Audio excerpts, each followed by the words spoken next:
ఆహ్! మనలో చాలామందికి ఎప్పుడో ఒకసారి ఒక అనుభవం ఎదురయ్యే ఉంటుంది. హ్మ్. అదేంటంటే, మీకో స్నేహితుడు వాట్సాప్‌లో ఒక మెసేజ్ పంపిస్తాడు. అవును. అందులో పదాలు చూస్తే చాలా సాధారణంగానే ఉంటాయి. హ్మ్. కానీ దాన్ని చదివాక అసలు వీడి ఉద్దేశమేంటి అని తలపట్టుకుంటాం కదా! ఖచ్చితంగా అంటే ఇది సీరియస్‌గా అంటున్నాడా? లేక సరదాగా అంటున్నాడా? హ్మ్. అని ఒకటే కన్‌ఫ్యూషన్. హ్మ్. ఎంత చదివినా ఆ చిన్న మెసేజ్ అర్థం కాదు మనకి. నిజమే చాలా సార్లు జరుగుతుందిది. మరి కేవలం ఒక చిన్న మెసేజ్ అర్థం చేసుకోవడానికే మనం అంత కష్టపడితే, హ్మ్. అసలు దేశాన్ని శాసించే ఆ చట్టాల పరిస్థితేంటి? ఓహో!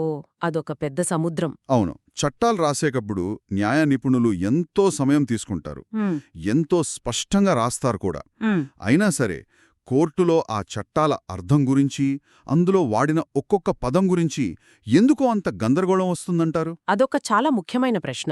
అంటే చట్టాలను తయారు చేసేటప్పుడు హ్మ్.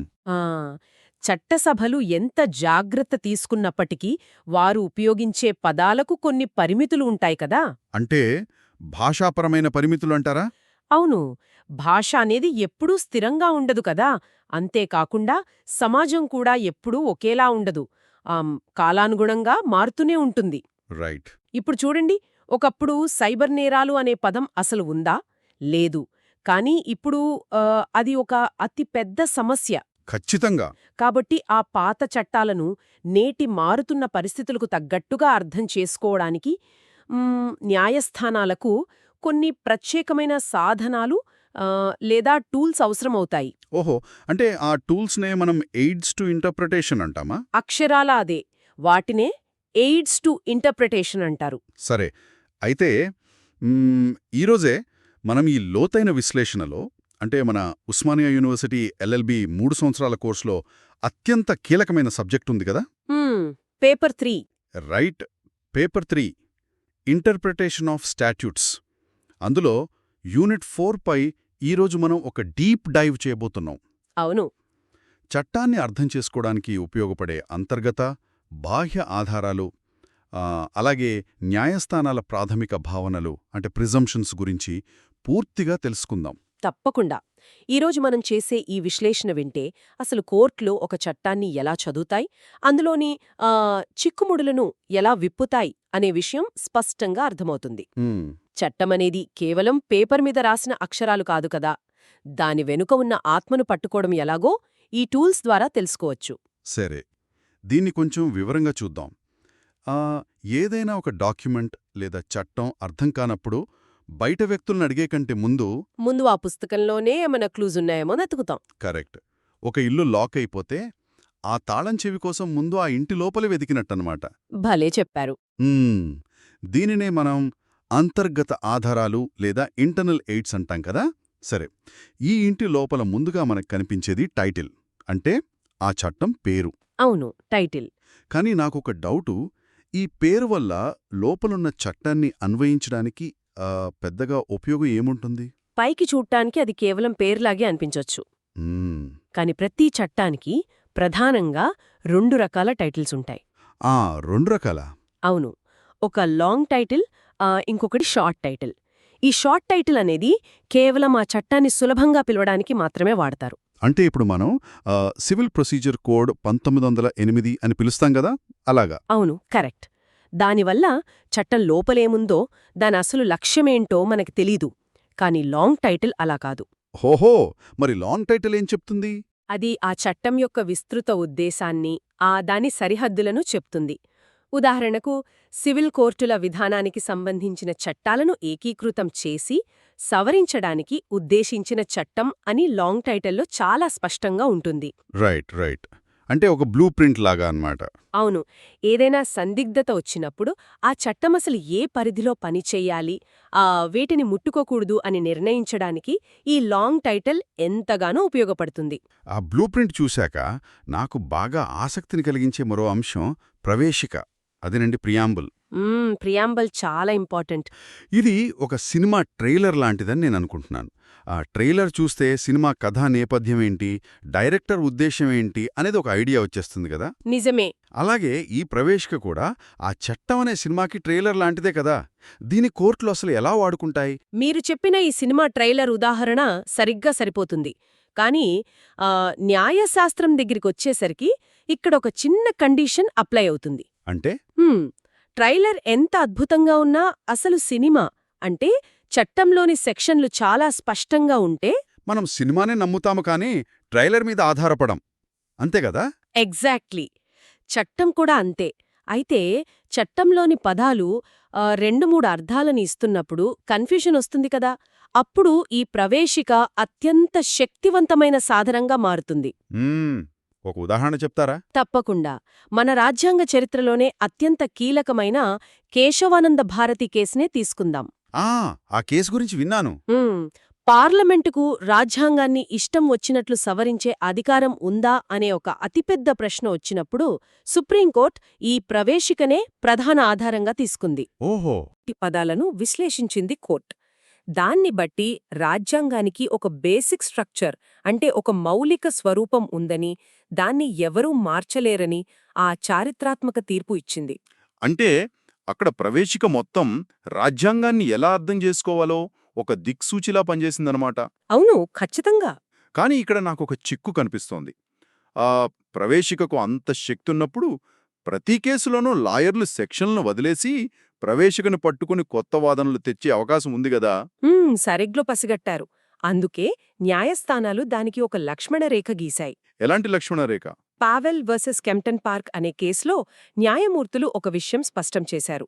అదేంటంటే చట్టంలోని సెక్షన్లు చాలా స్పష్టంగా ఎలాంటి కన్ఫ్యూజన్ లేకుండా ఉంటే కేవలం ప్రవేశికను అడ్డుపెట్టుకుని కొత్త అర్థాలు తీయకూడదు అని చెప్పారు. ఓహో! అంటే సెక్షన్ స్పష్టంగా ఉంటే ప్రవేశికను తీసుకురాకూడదు. ఒక సెక్షన్ స్పష్టంగా ఒక విషయాన్ని చెబుతుంటే ప్రవేశికను చూపిస్తూ ఆ సెక్షన్ పరిధిని కుదించడానికో లేదా పెంచడానికో వీల్లేదు. బుర్రాకూర్ కోల్కో కేసులో కూడా కోర్టు ఇదే విషయాన్ని నొక్కి చెప్పింది. లాజికల్గా ఉంది. అంటే సెక్షన్ క్లియర్గా ఉంటే సెక్షన్దే పై చెయ్యనమాట. అంతే. చట్టం అస్పష్టంగా ఉండి ఒకటి కంటే ఎక్కువ అర్థాలు వచ్చే అవకాశం ఉన్నప్పుడు మాత్రమే ప్రవేశిక అనే ఈ తాళం చెవిని వాడాలి. సరే, చట్టం లోపల ఉండే మరో ముఖ్యమైన ఇంటర్నల్ ఎయిడ్ ఇంటర్ప్రిటేషన్ క్లాజులు అంటే నిర్వచనాలు. అవును. నాకు తెలిసి చట్టం రాసేవాళ్లు సాధారణ డిక్షనరీల మీద ఆధారపడకూడదని, ప్రతి చట్టంలో ముందుగానే కొన్ని పదాలకు వాళ్లే అర్థాలిచ్చేస్తారు కదా. అవును. ప్రతి చట్టంలో ముందు సెక్షన్లోనే ఇవి ఉంటాయి. ఉదాహరణకు ఇండియన్ పీనల్ కోడ్ తీసుకుంటే అందులో దొంగతనం అంటే ఏంటి, హత్య అంటే ఏంటి అని ఒక చట్టంలో నిర్వచించారు కదా.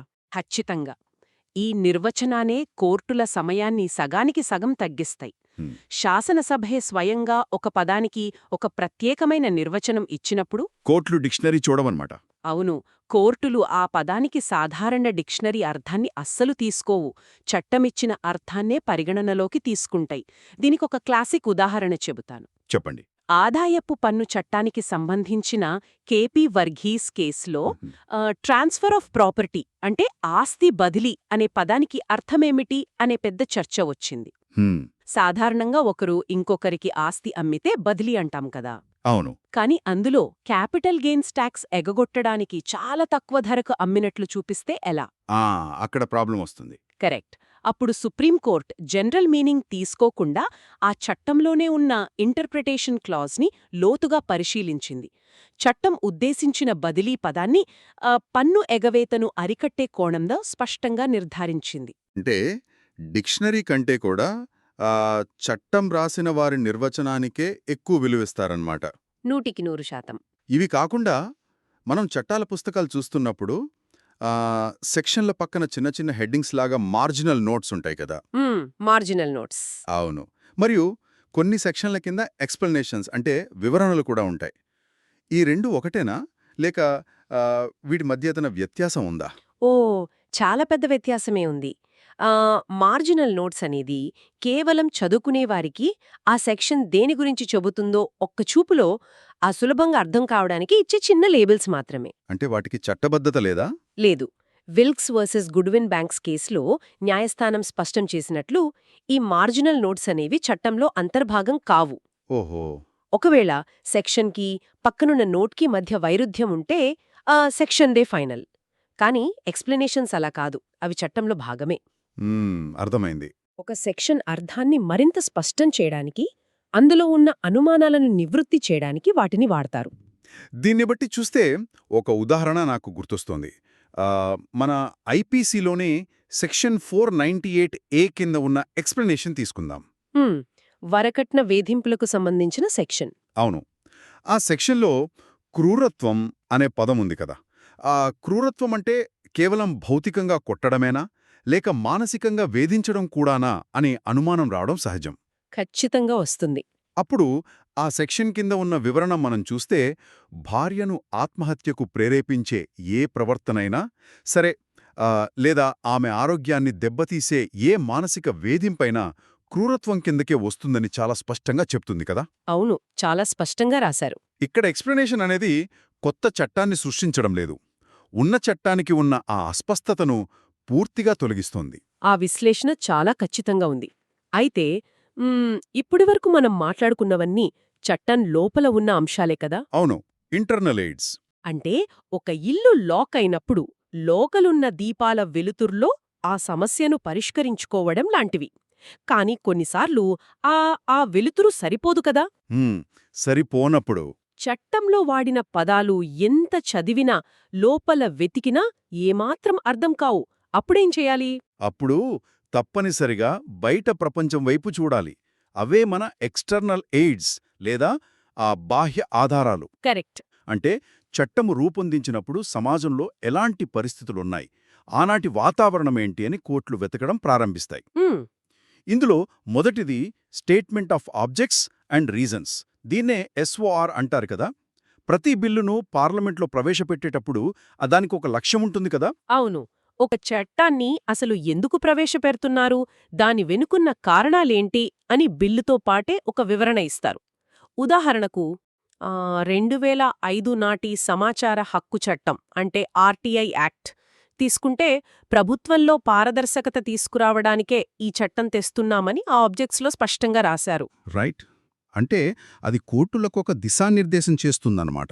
అవును.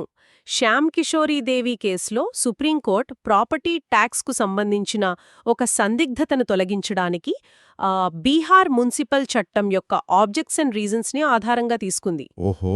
ఆ చట్టం వెనుకున్న అసలు కారణం తెలిస్తే అందులోని పదాలకు సరైన అర్థం అన్వయించడం సులువవుతుంది కదా. ఆబ్జెక్ట్స్ అండ్ రీజన్స్తో పాటు చట్టసభలలో జరిగే చర్చలు అంటే లెజిస్లేటివ్ డిబేట్స్ కూడా ముఖ్యమే అంటారు కదా. 2013లో వచ్చిన నిర్భయ చట్టం సమయంలో పార్లమెంట్లో జరిగిన సుదీర్ఘ చర్చలు ఆ చట్టం వెనుకున్న ఉద్వేగాన్ని మనకు చెబుతాయి.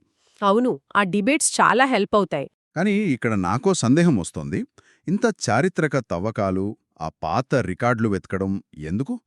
ఆ చట్టం రాసిన నాయకుణ్ణి లేదా ఆ బిల్లును ప్రవేశపెట్టిన మంత్రిని నేరుగా పిలిచి, అయ్యా మీరీ చట్టం ఎందుకు రాశారు అని అడిగేస్తే సరిపోతుంది కదా. నవ్వుతూ చెప్పినట్లు. ఆ ప్రశ్న పైకి సబబుగానే అనిపిస్తుంది. కాని దీన్ని కొంచెం లోతుగా విశ్లేషిస్తే అందులోని అసలు సమస్య అర్థమవుతుంది. ఏంటా సమస్య? ఏంటంటే చట్టమనేది ఒక మంత్రి సొంత నిర్ణయం కాదు కదా. ఆయన ఒక బిల్లును ప్రవేశపెట్టవచ్చు, దాని గురించి సభలో అద్భుతంగా మాట్లాడవచ్చు. కాని ఆ ఫైనల్గా అది చట్టం కావాలంటే పార్లమెంటు మొత్తం చర్చించి ఆమోదించాలి. అంతే కదా. ఒక మంత్రి తన ఉపన్యాసంలో చెప్పిన విషయాలు ఆ బిల్లు నేపథ్యాన్ని అర్థం చేసుకోవడానికి మాత్రమే ఉపయోగపడతాయి. కాని ఆ మంత్రి చెప్పిన మాటలకే చట్టాన్ని మార్చే శక్తి ఉండదు. ఓహో, అంటే మంత్రి మాటలు లా కాదా? కాదు. ఈ విషయాన్ని సుప్రీంకోర్టు పివి నరసింహారావు కేసులో చాలా స్పష్టంగా చెప్పింది.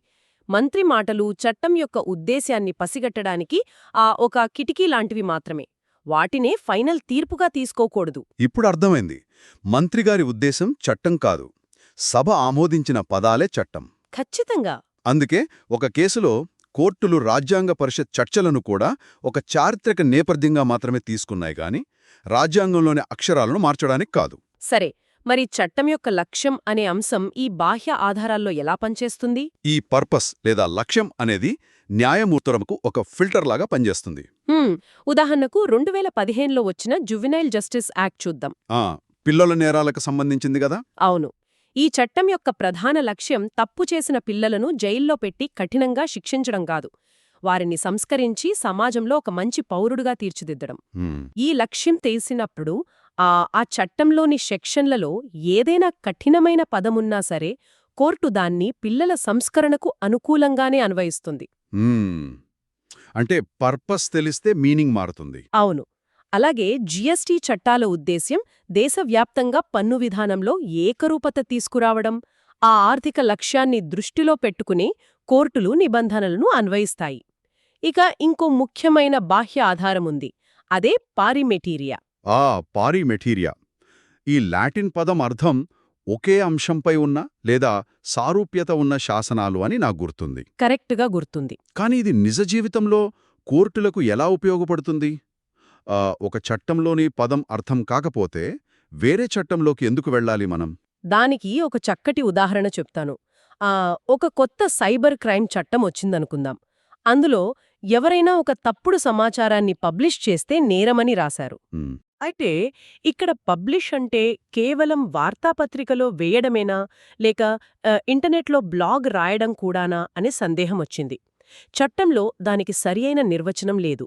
అప్పుడు కోర్టులు ఏం చేస్తాయంటే, పాత చట్టాలు చూస్తాయా? అవును, అదే సమాచార ప్రసారానికి సంబంధించిన పాత చట్టాలు లేదా కాపీరైట్ చట్టాలలో పబ్లిష్ అనే పదాన్ని ఎలా వాడారో వెతుకుతాయి. రెండు చట్టాల లక్ష్యం ఒకటే అయినప్పుడు పాత చట్టంలోని నిర్వచనాన్ని ఈ కొత్త చట్టానికి అన్వయిస్తారు. ఓహో, రెండు ఒకే అంశం మీదుంటే అలా వాడొచ్చనమాట. అవును, దీనినే పారిమెచీరియా అంటారు. అంటే ఒకే రకమైన పాత అనుభవాలను కొత్త చట్టాలకు వాడుకోవడం. చాలా క్లియర్గా ఉంది. బాహ్య అంతర్గత ఆధారాలు రెండూ చట్టాన్ని విశ్లేషించడానికి ఎలా ఉపయోగపడతాయో చూసాం. అయితే ఇక్కడ మరో ఇంట్రెస్టింగ్ కాన్సెప్ట్ ఉంది. చెప్పండి. మనం కొత్తగా స్మార్ట్ ఫోన్ కొన్నప్పుడు మనం ఏ సెట్టింగ్స్ మార్చకముందే డిస్ప్లే బ్రైట్నెస్ గానీ లాక్ స్క్రీన్ గానీ కొన్ని డీఫాల్ట్ సెట్టింగ్లతో వస్తాయి కదా. అవును, వస్తాయి. మనం మార్చుకుంటే మారుతాయి, లేదంటే ఆ డీఫాల్ట్ మీదే నడుస్తాయి. అలాగే కోర్టులు కూడా ఒక కేసును వినడానికి ముందే తమ బుర్రల్లో కొన్ని డీఫాల్ట్ సెట్టింగులు పెట్టుకుంటాయని విన్నాను. భలే పోల్చారు. వీటినే ప్రాథమిక భావనలు లేదా ప్రిజంప్షన్స్ అంటారు కదా. కానీ కోర్టులు ముందుగానే ఒక అభిప్రాయానికి వచ్చేస్తే ఇక విచారణ ఎందుకు అనే డౌట్ రావడం సహజం కదా. ఆ ఫోన్ డీఫాల్ట్ సెట్టింగ్లో ఉదాహరణ చాలా యాప్ట్గా ఉంది. ఫోన్లో ఆ సెట్టింగ్స్ ఉన్నప్పటికీ మనకవసరమైతే వాటిని మాన్యువల్గా మార్చుకుంటాం కదా. అవును, మార్చుకుంటాం. న్యాయస్థానాల్లో కూడా అంతే. ప్రతి కేసును అసలు సున్నా నుంచి విచారించడం మొదలుపెడితే ఏమవుతుంది? న్యాయ వ్యవస్థ ఆగిపోతుంది. ఖచ్చితంగా స్తంభించిపోతుంది. అందుకే కొన్ని ప్రాథమిక నమ్మకాలతో విచారణ ప్రారంభిస్తాయి. ఒకవేళ ఆ నమ్మకం తప్పు అని ఎవరైనా ఆధారాలతో నిరూపిస్తే అప్పుడు ఆ డీఫాల్ట్ సెట్టింగ్ను కోర్టులు వార్చేస్తాయి. ఓహో, అంటే దీన్ని న్యాయ పరిభాషలో ఏమంటారు? రిబటబుల్ ప్రిజంప్షన్స్ అంటారు. అంటే నిరూపిస్తే మారే భావనలు. వీటిలో అత్యంత ముఖ్యమైనది రాజ్యాంగబద్ధతపై నమ్మకం. అంటే చట్టాలు రాజ్యాంగానికి లోబడే ఉంటాయనా? అవును. ఏ చట్టసభ కూడా రాజ్యాంగానికి విరుద్ధంగా కావాలని చట్టం చెయ్యదు అని కోర్టులు బలంగా నమ్ముతాయి. ఒకవేళ ఎవరైనా ఒక చట్టం రాజ్యాంగ విరుద్ధం అని కేసు వేస్తే అది తప్పు అని నిరూపించాల్సిన బాధ్యత పూర్తిగా ఆ కేసు వేసిన వారిదే. ఒకవేళ నిరూపిస్తే ఆ కోర్టు ఆ డీఫాల్ట్ సెట్టింగ్ని పక్కన పెట్టేస్తుందా? తప్పకుండా పక్కన పెడుతుంది. మినర్వా మిల్స్ కేసులో అదే కదా జరిగింది. అవును కదా. 42వ రాజ్యాంగ సవరణలోని కొన్ని అంశాలు పార్లమెంట్కు అపరిమితమైన అధికారాలిస్తూ రాజ్యాంగ మౌలిక స్వరూపాన్ని దెబ్బతీస్తున్నాయని పిటిషనర్లు నిరూపించారు. అప్పుడు సుప్రీంకోర్టు తమ డీఫాల్ట్ సెట్టింగ్ను పక్కన పెట్టి ఆ సవరణలను నిర్మోహమాటంగా కొట్టివేసింది. అంటే చట్టసభల మీద కోర్టులకు నమ్మకం ఉంటుంది కానీ అది గుడ్డి నమ్మకం కాదు. కరెక్ట్. అది గుడ్డి నమ్మకం అస్సలు కాదు. ఇది చాలా బ్యాలెన్స్డ్గా ఉంది. మరి ఇంకో డీఫాల్ట్ సెట్టింగ్ ఏంటంటే ఏ చట్టమైనా గతకాలానికి వర్తించదు అని. అవును, రెట్రోయాక్టివిటీకి వ్యతిరేకంగా ఆలోచిస్తే ఇది చాలా కామన్ సెన్స్ పాయింట్. ఈరోజు ప్రభుత్వం ఒక కొత్త పన్నుల చట్టం తీసుకువచ్చి గత 10 ఏళ్లుగా మీరు చేసిన వ్యాపారాలన్నింటికీ ఈ కొత్త చట్టం ప్రకారం ట్యాక్స్ కట్టాలి అంటే ఎలా? అది అరాచకమే అవుతుంది. అదే కదా. నిన్నటి వరకు చట్టబద్ధంగా ఉన్నది ఈ రోజు తెచ్చిన కొత్త చట్టం వల్ల నేరంగా మారిపోతే ప్రజలు ఎలా బతుకుతారు? ఆ భయంకరమైన పరిస్థితి రాకూడదనే కోర్టులు ఈ భావనను బలంగా పట్టుకుంటాయి. చట్టాలు ఎప్పుడూ ముందుకు మాత్రమే వర్తిస్తాయి కానీ వెనక్కి వర్తించవు. రైట్. ప్రకాష్ నాథ్ ఖన్నా కేసులో సుప్రీంకోర్టు ఇదే విషయాన్ని స్పష్టం చేసింది. చట్టంలో అక్షరాలా ఇది పలానా పాత తేదీ నుంచి వర్తిస్తుంది అని స్పష్టంగా రాస్తే తప్ప డీఫాల్ట్గా అది అమలులోకి వచ్చిన రోజు నుంచే వర్తిస్తుంది. ఇది పౌరుల హక్కులను కాపాడటానికి ఒక రక్షణ కవచం లాంటిది. అలుగా కనిపించకుండా పోతే అతను మరణించినట్లుగా చట్టం భావిస్తుంది కదా. అవును, డిసపియరెన్స్ ప్రిజంప్షన్. దీనివల్ల అతని ఆస్తి పంపకాలు లేదా జీవిత భాగస్వామి మళ్లీ పెళ్లి చేసుకోవడం లాంటివి చట్టబద్ధంగా సులువవుతాయి. అలాగే వివాహమైన 280 రోజుల్లోపు ఒక బిడ్డ పుడితే అది చట్టబద్ధమైన సంతానంగానే పరిగణిస్తారు. కరెక్ట్. ఇక క్రిమినల్ కేసుల్లో అయితే నిందితుడిపై నేరం రుజువయ్యే వరకు అతన్ని అమాయకుడుగానే పరిగణిస్తారు కదా. 30 ఏళ్ల క్రితం నాటి పాత పత్రాలను కోర్టు ముందు పెడితే అవి నిజమైనవిగానే భావిస్తారు. యాన్షియంట్ డాక్యుమెంట్ ప్రిజంప్షన్ అది. రైట్. ఇక మహిళల రక్షణ కోసం రేప్ కేసుల్లో గానీ లేదా సెక్షన్ 498 కింద భార్య ఫిర్యాదు చేసినప్పుడు కానీ ఆ ఫిర్యాదులు నిజమైనవిగా ప్రాథమికంగా భావిస్తారు. ఇక్కడ ఒక విషయం మనం గమనించాలి. చెప్పండి. ఈ ఫిర్యాదులు నిజమని ప్రాథమికంగా భావించడం అంటే నిందితులకు అన్యాయం చేసినట్లు కాదు. కోర్టులు సమాజంలో మహిళ దుర్బల పరిస్థితిని అర్థం చేసుకొని విచారణను ఒక పాయింట్ దగ్గర ప్రారంభిస్తాయి. కరెక్ట్గా చెప్పారు. బర్డెన్ ఆఫ్ ప్రూఫ్ అంటే ఆ ఆరోపణలు అబద్ధమని నిరూపించుకునే బాధ్యత ఆరోపణలు ఎదుర్కొంటున్న వారిపై ఉంటుంది కదా. సరైన సాక్ష్యాధారాలతో వాళ్లు తమ నిర్దోషిత్వాన్ని నిరూపించుకునే అవకాశం కోర్టిస్తుంది. మీరు చెప్పిన ఈ పాయింట్ చాలా ముఖ్యమైంది. ఎవరికీ కోర్టులో ఫ్రీ పాస్ ఉండదు. ఈ డీఫాల్ట్ సెట్టింగ్లు లేదా ప్రాథమిక భావనల వల్ల ఒక సిస్టమాటిక్ అప్రోచ్ వస్తుంది. అవును. ప్రతి చిన్నదానికి రుజువులు వెతుక్కుంటూ కూచుంటే కేసులు ఎప్పటికీ తేలవు కదా. అందుకే కాలపరీక్షకు నిలబడిన ఈ భావనలను కోర్టులు ఒక స్థిరమైన పునాదిగా వాడుకుంటాయి. దీనివల్ల చట్టం నిలకడగా స్థిరంగా అమలవుతుంది. ఖచ్చితంగా.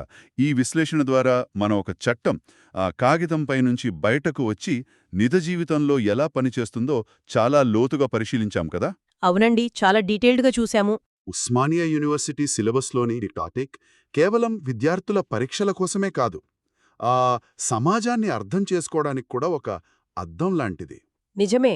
చట్టమనేది కేవలం కాగితంపై ముద్రించిన అక్షరాలు మాత్రమే కాదు, అది ఒక జీవన నది లాంటిది. దానికి అర్థం చెప్పడానికి ఇంటర్నల్ ఎయిడ్స్ అంటే ప్రవేశిక, శీర్షికలు, నిర్వచనాలు ఎంతగానో సహాయపడతాయి.